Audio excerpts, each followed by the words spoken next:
Fíjense, esto es una gráfica de la frecuencia de infección en relación con la edad. Empezando aquí les tengo que decir que una vez que se adquiere la infección no se elimina. Esta es la única infección que existe en el organismo, o una de las pocas, bacterianas yo creo que es la única, que el organismo, a pesar de reaccionar contra ella y producir una reacción inflamatoria, como os enseñé al principio, es incapaz de eliminar el germen. Y esto tiene una importancia en el tratamiento enorme. Luego se lo comento. Esto es una gráfica, les he puesto dos países, la India y Estados Unidos, que tiene una gráfica parecida a la nuestra. Estos son niños de 10 años, sujetos de 20, 30, 40, 50 y 60, y la frecuencia de infección. En la India, los niños de 10 años, el 60% ya tienen la infección. Es un país en vías de desarrollo o casi subdesarrollado. Las personas de 60 años, el 100% están infectados. En Estados Unidos, los niños de 10 años tienen muy poquitos la infección, 5 o 10%, va aumentando con la edad, y más o menos el 70% de las personas de 60 años tienen la infección. ¿Significa esto que nos vamos infectando a lo largo de la vida? No. La infección se adquiere siempre en la infancia. Cuando nos infectamos habitualmente es raro que un adulto se llegue a infectar. Cuando nos infectamos es en la infancia. ¿Por qué pasa esto? Esto pasa porque las personas de 60 años de ahora, los que tenemos ahora 60 años o más, hace 60 años nuestro nivel de vida y nuestra condición socioeconómica era mucho peor. Y estábamos en este nivel. La gente de la posguerra de España o de los años posteriores están infectados prácticamente todos. Y es ahora, en la actualidad, cuando los niños nos infectan. Dentro de 60 años habrá poco Helicobacter, ¿entienden? En realidad, estas personas de aquí se infectaron en la infancia. Y en España, las personas mayores, prácticamente la mayoría, están infectadas. ¿Por qué se adquiere en la infancia? Bueno, aparte del nivel socioeconómico, yo creo que un par de imágenes vale más que 1000 palabras. Los niños se meten todo en la boca, se meten tierra en la boca, y eso hace que, lógicamente, coman muchas bacterias y entre ellas el Helicobacter. En la edad adulta esto es mucho menos frecuente, como es lógico y como espero. ¿Cómo es la prevalencia, la frecuencia de la infección en el mundo? Como les dije, depende del país. Y ven cómo hay países como la India, que tiene el 80% de la población infectada, o Indonesia, Tailandia, o en la China hasta el 70%, o en Rusia hasta cerca del 90%, Sudamérica el 85%. Está casi todo el mundo infectado por el germen. En Europa, pues tenemos países, en el norte de Europa solamente el 25-27% de infección, en Estados Unidos entre el 14 y el 46%, Australia también muy bien, Japón también muy bien, entre el 5 y el 30%, y España, pues entre el 40 y el 50% de la población española está infectada por Helicobacter pylori. Esto, que son porcentajes, si los llevamos a números, pues resulta que en la China están infectados casi 1.000 millones de personas, más de 800 millones de personas. En la India más de 900 millones de personas y en España alrededor de 20 millones de personas. Hasta ese punto es importante desde el punto de vista epidemiológico la infección por Helicobacter. Y esta es la causa fundamental de gastritis y de úlcera. ¿Y en Galicia? ¿Cómo estamos en Galicia? Hay un estudio realizado en Galicia y en Galicia está infectado el 70% de la población. Estamos a nivel, por eso decía que en teoría somos un país desarrollado, pero en función del Helicobacter estamos en niveles de países bastante menos desarrollados de lo que está España. De esta forma, en Galicia están infectadas 1.400.000 personas. ¿Por qué se produce esto? Yo creo que esto tiene mucha relevancia en Galicia. ¿Por qué se produce esto? Hay factores de riesgo que conocemos muy bien, y entre ellos son las fuentes de aguas no controladas. Y hay estudios en España que demuestran que muchos pozos están contaminados por Helicobacter, porque se filtra materia fecal. Muchos manantiales están contaminados con Helicobacter, y todavía en Galicia queda mucha gente que consume habitualmente agua de pozo. Esto es un factor de riesgo clarísimo. Por supuesto, zonas de poca higiene o familias de poca higiene es un factor de riesgo, espacios sobrepoblados, personas que conviven en una casa, un número importante de personas que comparten baño. No es lo mismo una casa de un matrimonio con un hijo con 2 baños que una casa con un baño que vive una familia de padres y 4 hijos o 6 hijos. Cuantas más personas compartan una casa y sobre todo compartan un baño, mayor es el riesgo de padecer la enfermedad. Y como les dije anteriormente, nivel socioeconómico y nivel de educación bajo. Estos son los factores de riesgo que conocemos. De hecho, ya les digo que si evitamos estos factores de riesgo, evitamos la infección. Y ha habido países, en algunas zonas, por ejemplo, de Rusia, cerca de Moscú, que han tomado medidas, el gobierno, de decir, vamos a cambiar todo esto, a controlar el agua, a clorar el agua y demás, y consiguieron reducir drásticamente la frecuencia de infección por Helicobacter. ¿Cómo se transmite? Pues esta es la vía de transmisión habitual, es una vía que se denomina fecal-oral, porque el Helicobacter, el sujeto infectado lo elimina por las heces, esto contamina las aguas de regadío, que se utilizan para regar los campos, y por medio de frutas, verduras mal lavadas, comemos Helicobacter. Por tanto, esto es uno de los primeros mensajes. Por supuesto, la ensalada, frutas y verduras deben estar muy bien lavadas. Esta es la transmisión fecal-oral, que sin duda es la más importante. Se acepta una transmisión oral-oral, de la boca a la boca. Esto se acepta porque se ha visto Helicobacter en la placa dental, primero, y después en una serie de estudios, uno de los cuales los hicimos nosotros hace unos años, vimos que había un pico de adquisición de la infección por Helicobacter en las niñas en la pubertad, en los niños en la adolescencia, que se supone que es cuando empiezan a darse besos un poquito más intensamente. Y por tanto debe ser cierta esta transmisión oral-oral. Pregunta clave: si está infectada tantísima gente, ¿tienen todos los que están infectados una gastritis crónica? ¿El 70% de los que estamos aquí tenemos una gastritis crónica? ¿O tenemos la infección pero no pasa absolutamente nada? El 70% tenemos una gastritis crónica.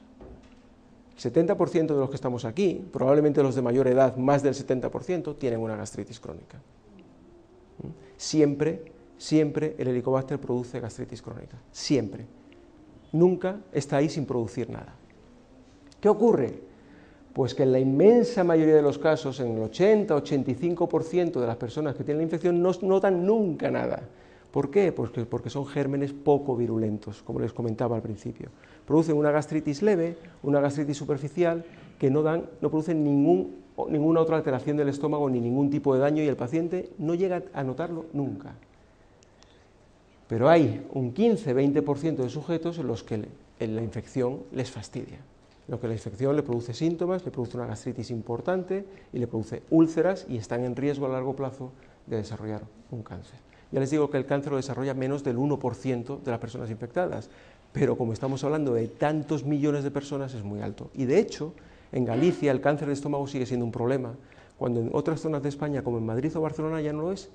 En Madrid o Barcelona ya casi no hay cáncer gástrico, y aquí sigue siendo de los cánceres más frecuentes que tenemos. Y la causa es esta. Si ustedes han ido a su médico porque tiene problemas de estómago, de una forma o de otra le han llegado a diagnosticar la infección, hay muchos métodos que lógicamente eso lo debe conocer el médico, pero sí hay una parte importante que deben conocer, y es parte del tratamiento. Como les comentaba anteriormente, nuestro organismo es incapaz de eliminar el Helicobacter. Cuando nosotros tratamos una neumonía, o cuando nosotros tratamos cualquier tipo de infección, lo que intentamos con un antibiótico es reducir el número de bacterias, porque después nuestro organismo va a terminar de eliminar las que quedan. Esto no ocurre aquí. Aquí, si queda una, hemos fracasado. Por eso es tan importante el tratamiento, y por eso es tan importante, que es mi mensaje, hacerlo bien. El tratamiento de Helicobacter es muy complejo. Siempre asociamos como mínimo 2 antibióticos juntos, como mínimo. Hay algunas pautas de 3 antibióticos juntos, por lo que les digo, porque tenemos que eliminar hasta el último germen, y los antibióticos no actúan a pH ácido, no pueden actuar en el estómago. Tenemos que asociar siempre algo que ustedes llaman un protector gástrico, y que personalmente yo lo considero un insulto, porque parece como si fueran una cosa de andar por casa. Estos fármacos son enormemente eficaces, son enormemente potentes y son enormemente complejos. Son unos fármacos con un desarrollo de investigación detrás impresionante. Cualquiera de ellos, que ustedes conocen seguro la mayoría, lansoprazol, rabeprazol, esomeprazol, pantoprazol, omeprazol, asociado a 2 antibióticos, siempre las pautas suelen ser 2 veces al día durante al menos 10 días. Les digo una cosa, y es mi mensaje: si se les olvida tomar una vez el fármaco, hemos fastidiado, fracasamos. Es un germen difícil de tratar y es fundamental la colaboración del paciente para que seamos capaces de tener eficacia en el tratamiento de la infección. Y si lo conseguimos eliminar, ¿qué conseguimos? Pues conseguimos curar la úlcera. Esta fue la gran revolución del Helicobacter. Si ustedes conocieron o tuvieron la mala suerte de ser ulcerosos hace años, antes de descubrir el Helicobacter, saben que era el típico paciente que tenía su úlcera en primavera y en otoño. Y cada primavera y otoño volvía a sufrir del estómago y tenía que volver a tomar medicamentos para el estómago. Y nunca se curaba. Cicatrizaba una úlcera, pero volvía a aparecer a la primavera siguiente o al otoño siguiente. Desde que conocemos el Helicobacter se acabó. Se trata del Helicobacter y nunca más vuelve a aparecer una úlcera. ¿De acuerdo? Ese es el gran beneficio. Pero tenemos otro gran beneficio. Sin Helicobacter no hay cáncer.